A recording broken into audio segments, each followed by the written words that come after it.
जलसा चाट प्रतियोगिता में जब तेरी बहू चटोरी चंचल भाग लेगी तो वो अपने इस चाट बनाने के हुनर को साबित करके सबका मुंह बंद कर सकती है, समझी?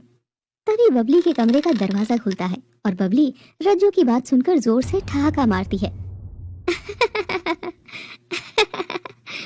क्या बोली दादी? ये गवार उस सबसे बड़ी प्रतियोगिता में भाग लेगी? अरे इसे एंट्री कौन देगा? न रूप की न ढंग की, बढ़िया ही चैंपियन बनने वाली। अरे मैडम, कोई ठेला वेला लगाना हो तो मेरे कुछ कॉन्टैक्ट्स हैं म्यूनिसिपैलिटी में। मैं सड़क किनारे ठेला लगाने की परमिशन तो दिलवा ही दूंगी। आफ्टर ऑल जैसी भी हो तो मेरी भाभी ही ना तुम। लेकिन ये दादी के बातों के चक्कर में आकर बेइज्जती मत कराओ हमारी। बबली बस, क्या कड़वे करेले के रस से मालिश करके आई है जो इतना कड़वा बोलती चली जा रही है? सच तो कड़वा ही होता है, और सच तो यही है कि इस चटोरी के चाट का हुनर सड़क के कचरे वाली जगह पर है, जलसा चाट प्रतियोगिता जैसे आलीशान जगह पर नहीं। ये कहकर बबली अपने पाँव पटकते हुए वहाँ से चली जाती है। चंचल का कॉन्फिडेंस टूट गया था। वो अपनी सास मधु को डबडबी आंखों से देखती रहती है। बेटी चंचल, तू बबली की बात को दिल पर मत ले, ये तो है ही पागल सी। रज्जो दादी सही कह रही है। अगर तुझे ये साबित करना है कि चाट तेरी कमजोरी नहीं तेरी ताकत है तो ये प्रतियोगिता जीत कर दिखा। मगर आखिर ये प्रतियोगिता है क्या दादी? सासू माँ, मुझे तो इस बारे में कुछ नहीं पता। अरे ये साल की सबसे बड़ी प्रतियोगिता होती है, मगर पिछले 3 साल से इसका आयोजन हो नहीं पा रहा, जिसके चलते इस बार वहाँ बहुत बड़ा जलसा होगा। बहुत भीड़ आएगी, बहुत स्टॉलें होगी चाट की। हाँ, और पिछले 4 साल से ये प्रतियोगिता नहीं हो पा रही थी, तो इस बार बहुत बड़े लेवल पर होगी। उसी की तो तैयारी में लगी हुई है तेरी ननद बबली। जलसा प्रतियोगिता में हर बार एक स्टेज रैंप वॉक भी होती है, जिसको जीतने वाली लड़की का मॉडलिंग करियर आगे बढ़ता है। बबली का भी यही सपना था, मगर वो तो बाहर। अरे बबली का छोड़, तुझे तेरी इज्जत बचानी है कि नहीं? पता है वहाँ चाट लगाने की जगह इतनी आसानी से नहीं मिलती है। फिर कैसे? मतलब ऐसे अचानक सब कैसे होगा? उसका प्लान तो रज्जो दादी के पास ही है। मैंने 4 साल पहले एक कॉर्नर पहले ही बुक कर लिया था अपनी बहू के लिए। अब बहू तो मेरी गई भाग। भाग गई मतलब? अरे वही कहानी, आजकल की चंडाल बहुओं की राम कहानी। 2 ही दिन ससुराल में पांव टेके और फिर मायके भागकर हमरे पोते पर दहेज का मुकदमा ठोक दिया। क्या बताऊं बेटी, बहुत मुश्किल समय निकला है पिछला। मैंने तो खटिया ही पकड़ ली थी दुखी होकर। उस दिन तेरी चाट के स्वाद ने मुझे मेरा पुराना सुख वाला समय याद दिला दिया, तो मैंने फिर से छड़ी उठा ली। वरना तो मेरी बहू ने तो हम सबको परलोक भिजवाने की टिकट काट ही ली थी। तो उसकी जगह अब तू मेरी बहू बनकर अपनी चाट की स्टाल लगा। और अगर वो आपकी बहू आ गई तो? अरे चटोरी चंचल, तेरे हाथ में चटनी का स्वाद है, पर मेरी उस चंडाल बहू के हाथ तो जहरीले हैं। वो आ भी गई तो ससुरी को लात मारकर भगाऊंगी। तू टेंशन मत ले, तू बस प्रतियोगिता की तैयारी कर। और चंचल रज्जू की बात मान जाती है। पूरी प्रतियोगिता में मधु भी चंचल का पूरा साथ दे रही थी। और प्रतियोगिता का दिन आता है। चंचल अपने चाट के कॉर्नर पर पहुंच जाती है। मधु राहुल भी उसकी हिम्मत के लिए वहीं खड़े थे। इस कार्ड का नाम भी तो होना चाहिए ना कुछ। क्या नाम सही रहेगा? क्या नाम? तभी वहाँ पर लंगड़ाते हुए लाठी के सहारे रज्जू चलकर आती है। उसके एक हाथ में कोला ड्रिंक थी तो दूसरे हाथ में चखना। आह मधु, अगर कोला ड्रिंक पीनी है तो पीछे से दाएं मुड़कर चौथी दुकान पर ही पीना। क्या मस्त बनाई है। आह मजे ही मजे आ गए रज्जू को तो। रज्जू के इस मस्ती भरे अंदाज पर सब उसे घूर कर देखते हैं।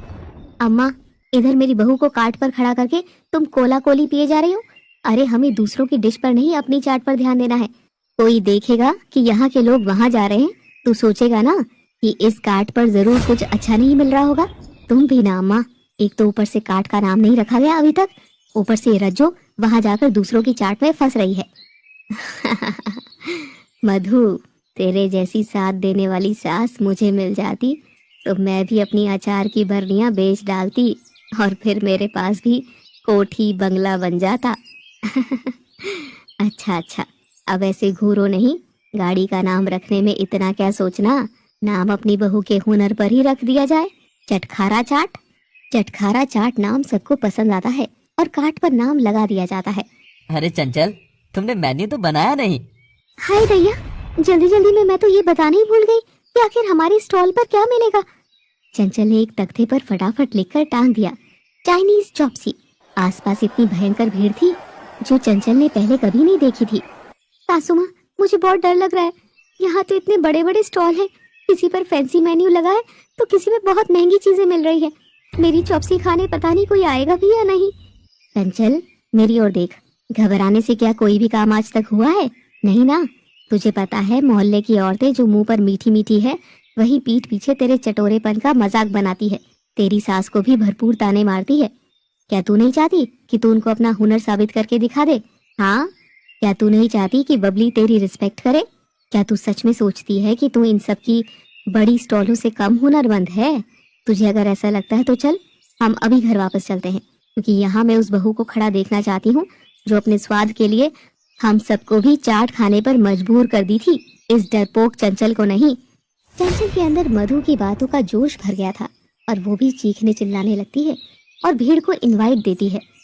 ले लो चटोरी चंचल की चॉपसी, एक बार खाओगे तो भूल जाओगे पेप्सी। खा लो चंचल की चॉपसी। तभी एक अनाउंसमेंट होती है, वेलकम टू जलसा चाट प्रतियोगिता। आप सब जानते हैं यहाँ 500 कार्ट लगी हुई है और हजारों लोग यहाँ चाट के स्वाद का मजा लेने आए हैं, पर प्रतियोगिता है तो सबको इसमें लड़ना तो होगा। फिक्र मत करो, मैं वैसी ढिशुम वाली लड़ाई की बात नहीं कर रही, बल्कि फैसला बहुत सीधे तरीके से होगा। जिस कार्ट ने कस्टमर से जितना ज्यादा पैसा कमाया वो आज की विजेता बन जाएगी। तो good luck to you all. सबको दिखा दो आज अपनी चाट का जादू, क्योंकि कोई भी शादी ब्याह हो सब बिना चाट के अधूरा ही रहता है दोस्तों। तो सबका समय शुरू होता है अब। और घोषणा होते ही सब चाट कॉर्नर वाले अलर्ट होकर अपनी अपनी चाट की तैयारी करने लग जाते हैं। सब गाड़ियों पर लोगों की भीड़ थी, मगर चंचल की कार्ट पर कोई नहीं आ रहा था। ये देखकर सबको चिंता हो जाती है। चंचल, तू उदास मत हो, हम लोग कुछ करते हैं। अब सब सुनो, हम 2-4 लोग घूम घूम कर बार बार यहीं आएंगे और ये जताएंगे कि हम इस कार्ट के फिक्स कस्टमर हैं और बार बार यहीं आकर खा रहे हैं। हम कोने कोने में जाकर लोगों को चंचल की चाट की तारीफ करके भी आएंगे, ताकि लोग बाग यहीं आए। अगर लोग खुद से नहीं आएंगे तो हम उनको खींच कर लाएंगे। आज कुछ भी करके हमें जीतना ही होगा। अब मधु, रज्जू, राहुल और चंचल का ससुर रमेश भी आ जाता है और वो वहाँ मेले में घूम घूम कर सबके आगे चंचल की चाट की तारीफ करने लगते हैं। अरे राहुल, वहाँ उस कोने वाली की चाट खाई क्या? क्या ही गजब चाट बना रही है वो लड़की। मैं तो 10 मिनट लाइन में लग कर आ गया, पर मेरे हाथ में एक प्लेट नहीं आ पाई। इतनी मारामारी हो रही है। रमेश की ऐसी वाली बड़ी तारीफ सुनकर वहाँ खड़ा एक आदमी चंचल की काट की ओर चला जाता है। वहीं दूसरी ओर मधु और रज्जो औरतों की भीड़ में जाकर बैठ जाती है। अरे बहुरिया, ये कहाँ ले आई तू मुझे? जिधर देखो तो बस एक जैसी चाट है। कुछ अलग नहीं है क्या, जिसे खाकर मेरे बदन में करंट लगे और मैं डिस्को डांस करने लगूं? अम्मा, ऐसी तो यहाँ बस एक ही चीज है, चटकारा चाट। जो चाट ना खाए वो चाटे खाए। अरे ये क्या बोल रही है? मैं क्यों खाऊंगी चाटे? मैं तो चाट ही चाट लूंगी। चल जल्दी मुझे वहां लेकर चल। और मधु और रज्जू की नौटंकी से प्रभावित होकर वहां की औरतें भी चंचल की चाट गाड़ी की ओर बढ़ती है। इतने लोगों को आता देखकर चंचल बड़ी खुश हो जाती है। आओ आओ, चंचल की चौपसी चाट। जो चाट ना खाएगा वो सदमे में खुद को चाटे लगाएगा। तभी एक औरत बोलती है, अरे बस चाटे नहीं तो हमको चाट ही खिला दे, चाट वाली। क्या होए है ये चौपसी वॉपसी? अरे काकी, ये चाइनीज डिश है। ये चाइनीज सॉस होए, इसमें एक फ्राइड नूडल्स को डिप करके खाना, मजा ही आ जाएगा। औरत ऐसा ही करती है, लेकिन जैसे वो खाती है उसका मुंह बन जाता है। छी, आप थू, इस मुरमुरिये और फीके से सॉस को तू चाट कहती है? सचमुच ये चाट नहीं, ये तो मेरी जुबान पर चाटा था, चाटा। छी, अरे चलो यहाँ से, हम दूसरी तरफ जाकर खाएंगे। सारे मुंह का जायका ही खराब हो गया। और एक एक करके सब लोग वहां से चले जाते हैं। कोई चंचल को पैसा देता है तो कोई वही सब कुछ फेंक कर चला जाता है। ये देखकर चंचल का दिल टूट जाता है और वो वहीं अपना सर पकड़कर बैठ जाती है। चंचल बेटा, तू हिम्मत मत हार, आखिर बंदर क्या जाने अदरक का स्वाद। बेटा, घूम घूम कर तो हम सबको बड़ी भूख लग गई है। तो एक काम कर, हम चारों को ही एक एक प्लेट लगा दे। हम 4 तो तेरे परमानेंट ग्राहक है ही ना। और क्या, मेरी चटोरी के हाथ का जादू ये पागल लोग क्या समझेंगे।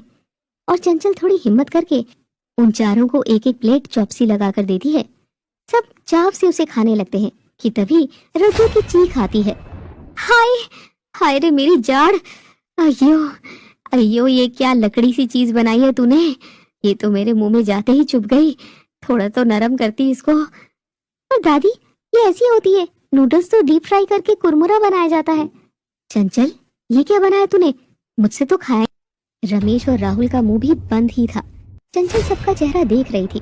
वो समझ गई थी कि सचमुच चाट बहुत ही बुरी बनी है और वो रोने लग जाती है। मैंने तो पहले ही मना किया था ना, पर आप सबकी जिद ने ही। तभी घोषणा होती है और इसी के साथ आज की प्रतियोगिता का यही अंत होता है। और अब आप सबकी कमाई के आधार पर विजेता की घोषणा 10 मिनट में की जाएगी। चंचल गल्ले में पैसे गिनती है, मगर उसकी पूरी बिक्री ही 250 रुपए से ज्यादा की नहीं थी। तभी वहां बबली आ जाती है। शाबाश भाभी, नाम कमाओ नहीं कमाओ, पैसे तो कमा ही लिए ना तुमने। वैसे तुमको पता है, विनर कार्ड ने आज पूरे 12,000 रुपए की कमाई करी है और तुमने 250। Not bad. अब जाकर इससे नथुराम की कचौड़ी खा लेना अपनी हार के सदमे में। बढ़ गई जलसा प्रतियोगिता जीतने वाली। बबली के इस ताने ने तो चंचल का दिल ही तोड़ दिया था। और फिर बबली दौड़कर एक आदमी के पास जाती है। सर सर सर सर, मुझे रैंप पर चलने का एक मौका दे दो प्लीज सर। मगर बबली को वो सर इग्नोर करके चला गया। तभी एक बार फिर से घोषणा होती है। 4 साल से हो रही इस प्रतियोगिता का आयोजन हम एक ही दिन में कैसे कर देंगे। तो दोस्तों, आज की सफलता को देखते हुए ये आयोजन अगले 4 दिन तक चलेगा। इसका मतलब कहानी अभी खत्म नहीं हुई है दोस्तों, कल मिलते हैं। ये सुन मधु और रज्जू के चेहरे पर चमक आती है। सब घर लौट आते हैं। चंचल की हिम्मत चूर हो गई थी। चंचल, तो हिम्मत मत हार, कल फिर से कोशिश करना। कोशिश? सासू माँ, आज की बेइज्जती क्या काफी नहीं थी जो मैं कल फिर से जाऊंगी? सच तो यही है कि मुझे चटखारा लेने के अलावा कुछ नहीं आता। 50 रुपए के आइटम पर 250 रुपए की कमाई हुई है, जिसमें 200 रुपए तो मेरे खुद के घर वालों ने दिए हैं। यानी बस 50 रुपए कमाई मैंने। क्या खाक हुनर है मुझ में। बस बहुत हो गया। बस बहुत हुआ रोना धोना। तू हम सब की वजह से नहीं, तू अपनी ही वजह से हारी है, समझी ना? तेरी खुद की वजह से। चंचल रज्जू की बात सुनकर हैरान होती है।